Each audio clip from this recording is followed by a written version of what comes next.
maxaa ku dhacay Heaven? My name was Heaven. I was only 7 years old when my life was taken from me. I was innocent and I deserved to be safe. waa maxay qisada Heaven ee qabsatay baraha bulshada saddexdii cisho ugu dambeysay gaar ahaan 48 saac ay ugu dambeeyay እባካችሁ ልጁ አገር ተረካቢ ህጻናት አሉ እነሱ ብናምር የመናት በጣም የሚያስ በጣም የሚያተናጥቃለሁ Heaven waa tuma haddii aad qisada Heaven aragtid waxay aad iyo aad iskugu dhow yihiin qisadii ku dhacday Aisha yar muuqaalkan waxaan iskula eegaynaa dhibaatooyinka ay la kulmaan carruurta sidoo kaleeto dhibaatooyinka ay haysto hooyooyinka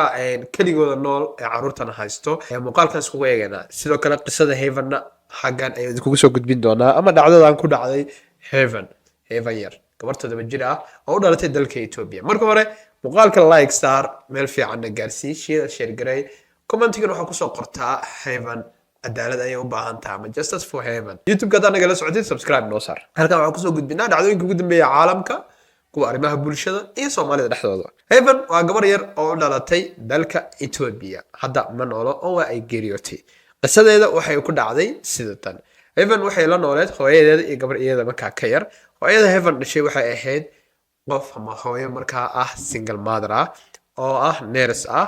shaqayso inta badan waad garanaysaa marka guriga oo cid kale la joogan hooyo kaliya carruur yar haysato waxaa ku adag in carruurta cid ka sii reebto ee hesho Heaven 7 jir ahayd waxbarashana waa ay dhiganaysay laakiin mararka qaar waxaa jirta in fasaxii iskuulaadka lagu jiro in waxbarasho jirin ilmahana markaas ay qasab tahay in qof looga tago Heaven hooyadeeda waxay samaysay in ay gabar ay jaar ahaayeen oo iyada markaa qaraabo dhow ay ahaayeen in ay u dhiibato maadaama gabadha ay haysatay carruur dumar u badan yihiin ilaa 3 sidoo kale gabadhaan waxay ahayd xaasle marka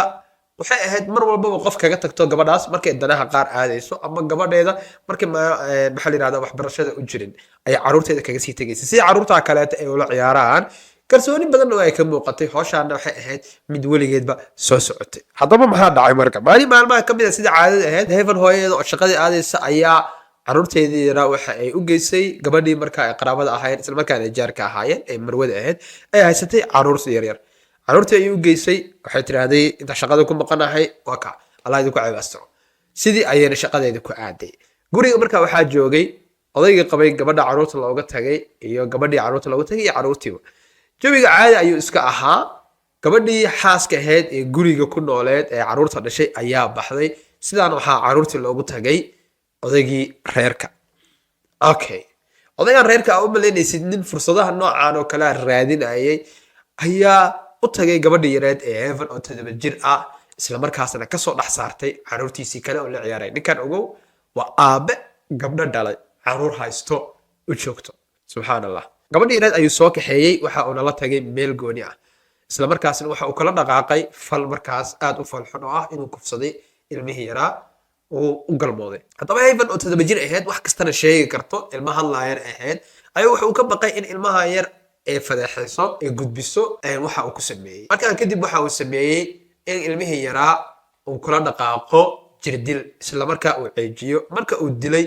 waxa uu sameeyay si aan loo garanin in gabadhan kufsi loo geystay la dilay loo garanin oo uga dhigay waxaan inay shil ahayd waxa uu sameeyay ilmihii yaraa ayuu ka qaaday wuxuu geeyay meel dooxa ah kadibna ilmihii yaraa afka ayuu ciid uga goray jirkeedana waxa uu geystay dhaawacyo macnaha sidii loo galay Allah u naxariistay Aisha yar oo kale ayuu ilmaha yar ku sameeyay gabadha yar macnaha xubnaheeda jirkeedu jarjaray dhibaatooyin badan u geystay afka ciid buu kaga shubay isla markaasna waxa uu ku soo riday jawaan wuxuu soo hordhigay gurigeedii hooshisa ayuu iska sii watay waxba iga magalin waa ciyaalka wada ciyaarayeen ilmaha yar ma arkin oo ka wada micnaa ninka markuu intaa sameeyay gabadhii oo shaqada jirta ayaa telefoon loo diray iyadoo cararaysa imaatay guriga markay imaatayna waxay aragtay ilmaheeda yaraa oo dhibaatada loo geystay oo jawaab ku jiro kadib dhakhtarka markii la geeyay waxaa la ogaaday ilmahan in dhibaatooyin loo geystay jireed dilkana ka horna ilmahan kufsi loo geystay hadda marka waxaa socda hashtagyo badan iyo doodo badan oo ka dhashay gabadha dilkeeda hooyada gabadha dhashay ayaa kasoo muuqatay warbaahinta iyadoo ilmeynayso isla markaasna dalbanayso inay cadaalad hesho ninkaasna loo mariyo sharciga waxa uu ka qabo gabadha waxa loo geystay waa laba fal dil sidoo kale kufsi waana ilmo yar oo 7 jir ah marka dadka ayaa hadda dalbanaya inay cadaalad hesho social media meel walba waxa ka soo warbaxayo cadaalad loogu dalbanayo Heaven sidoo kale waxaa la sameeyay muuqaal oo AI oo sameeyay oo sawirka Heaven oo hadlayo oo la sameeyay AI aad waa taqaanaan aqliga macmalka kaas oo dalbanaya inay cadaalad hesho si dumarka adduunka ku nool ama carruurta adduunka ku nool ay u helaan cadaalad u helaan muuqaalkaasna waa kana meel la daawo. My name was Heaven. I was only 7 years old when my life was taken from me. I was innocent and I deserved to be safe. All girls and women do. No one should suffer in silence, and no one should ever be hurt like I was. Stand with us. Protect us. Speak for us when we can't. Justice must be served for me and for every girl who can't speak anymore. muuqaalkan qofka hadlaya sida saxda ah Heaven ma aha laakiin sawirkeeda ayaa laga sameeyay weli dooda ayaa socoto ninkiina waxa dadka badana ay leeyihiin cadaalad gabadhi ma ay helin oo ninkii weli lama maxkamadeenin maybe inuu xiran yahay mar hadduu yahay dadka deegaanka yahay hadda oo 24 saac ka soo wareegatay waxaa marwada koowaad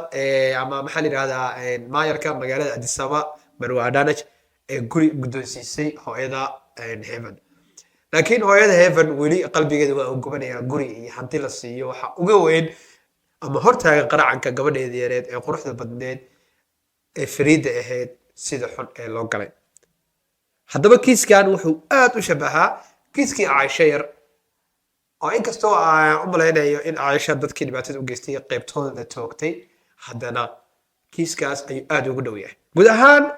tacdiyada lagula kaco carruurta aad ayay u badan yihiin gaar ahaan gabdhaha yaryar sidoo kale gabdhaha yaryar keligooda ma aan xataa wiilasha yaryar waa lagula kacaa adduunkana waa uu ka dhacaa laakiin galbeedka waxa uu kaga duwan yahay qaaradda Afrika ayaa ah cadaalad helidda iyada oo isla markaa qofka dhibka geystay laga yaabo in wadamada horumaray ee si sahal ah qofka ku soo qabtaan loona xukumo haddana sidaas ay tahay marka ay qaaradda Afrika ka dhacdo waxa la yaabaa kiisaska qaarkood in la daboolo ama cadaalad ay hore u heli waayaan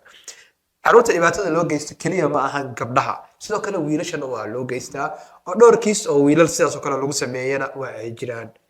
haddana sidaas oo tahay laakiin gabdhaha waa ay kaga badan yihiin haddaba marka waxyaabaha isweydiinta badan ayaa waxay tahay dhibaatada haysato hooyooyinka singa qaas ahaan horta qoys walba oo family walba oo carruur haysto